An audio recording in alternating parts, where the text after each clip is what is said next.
Okay. Kia ora. Vivien, we're open streaming. Okay.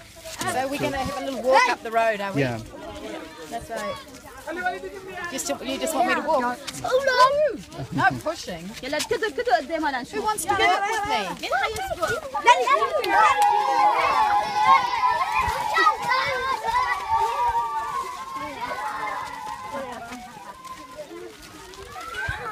How far are we going?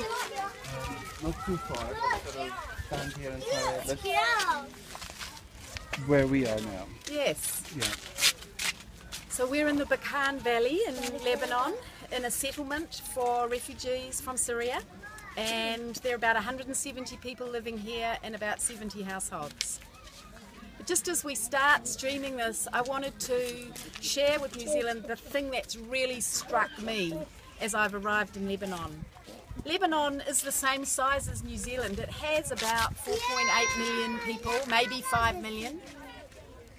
And it's kind of a similar long, skinny country as us. Every month for the last 4 years, 40,000 new Syrian refugees have arrived here. So now 1 in 5 people in Lebanon are Syrian refugees. Imagine the Canterbury Plains with 750,000 refugees camping on the Canterbury Plains. That's what we have here in the Meerkat Valley, and I just want to start off acknowledging the fundamental generosity of Lebanese people in sharing their earth with the people from Syria who are so desperate for help right now. And obviously we have here children who are really keen to engage with us. They can say kia ora, listen. Kia ora! Can you say kia ora? Can you say it? A minute ago we were saying kia ora really well. But we also can say thank you, which is pretty cool. Yeah. So what I would suggest is يلا حبيبي خلينا نتمشى شوي.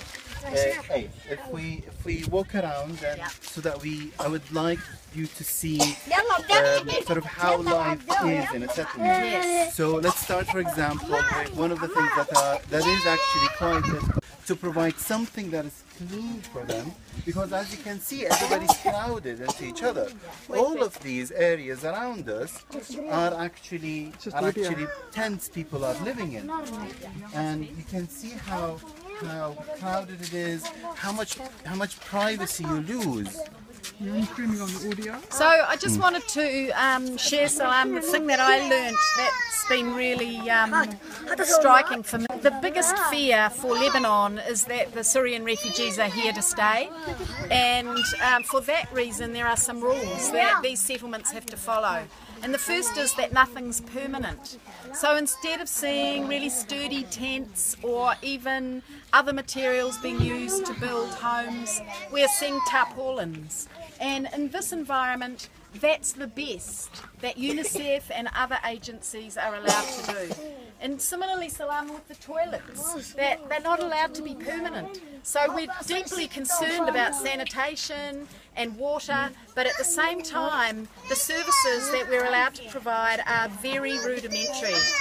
Today is a beautiful hot 38 degrees day, but in the winter here, this would be snowy and cold and freezing. And then the water supply, the toilets would just be really, really even more hard work than what we see here today. Let's sort of go further down the settlement and have a look at what a tent looks like. Yeah, sure. You can see how many children are around us. I mean, Lebanon, as you said, hosts around 1.5 million refugees from Syria, and half of them are children under the age of 18. And they do need our support, because many of them are having to live in conditions like these. As you can see, there isn't really a place for them to play. There isn't most of them don't have really schools to go to. So with your help and through UNICEF and our many partners, the least we can provide them with are safe spaces for them to play at, some learning possibility. Because otherwise, all these children, as you can see, they really want to interact, they want to play, and this is what they don't get. Yes. I mean, if you look at, for example, here, and you can see how, how basic your tent is. Afwan. And sort of how everybody is crowded together. Now, this morning we've been into one of these homes where there were 4 women who were caring for 7 babies, including very newborn babies, while their mothers were in the fields working. So I asked them what their biggest concern was right now, and they said food for their children. And the reason why the women are getting up early and going to the fields to work is because right now men aren't allowed to work. That would threaten their ability to stay in the country. So women and children are more and more working early mornings, and then the children will come back in the afternoon and spend the afternoon in a UNICEF informal learning space. And this is something else that I think shows the enormous openness of the Lebanese people, is the way that the public systems are being used to support Syrian, Lebanese and Palestinian children, any children who have needs for health, education, safety, the services that are being developed with UNICEF's help, water systems, sanitation systems, health and education systems, mean that in each day, one half of the day, one group of children participate, and then the second half of the day, a completely different group participate. And in this way, the systems, the school building, for example, can be used twice as much. The capital is being leveraged for this huge influx of people. Indeed, and that is truly the true value of UNICEF.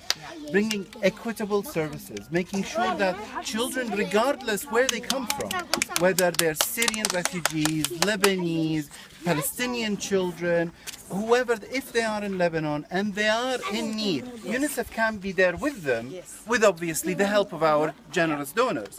So this is the true value of UNICEF, being able to reach these children here who really need us. I mean, this is the most vulnerable, the most in need group that we try to support. I've really got that. I didn't really understand how UNICEF was approaching equity in Lebanon until just the last day or so.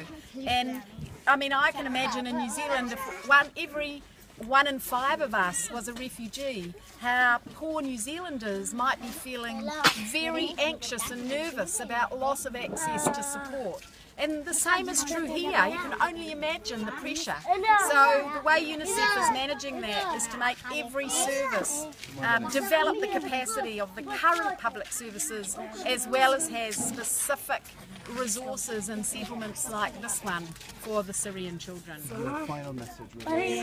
So, well, I just want to finish up saying that this is a long-haul project, that the Syrian situation is not going to end soon, and we need, as a world and as citizens in New Zealand, to really get our thinking together around how we support these children and these people in this land over the next years.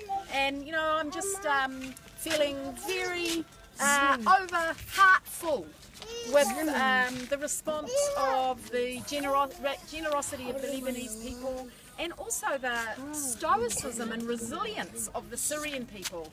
And now it's our job to step up and find ways of supporting these people to plan for the coming winter and for keeping their children in education. Kia ora! Thank you. Thank you. Thank you! Fantastic. That was good.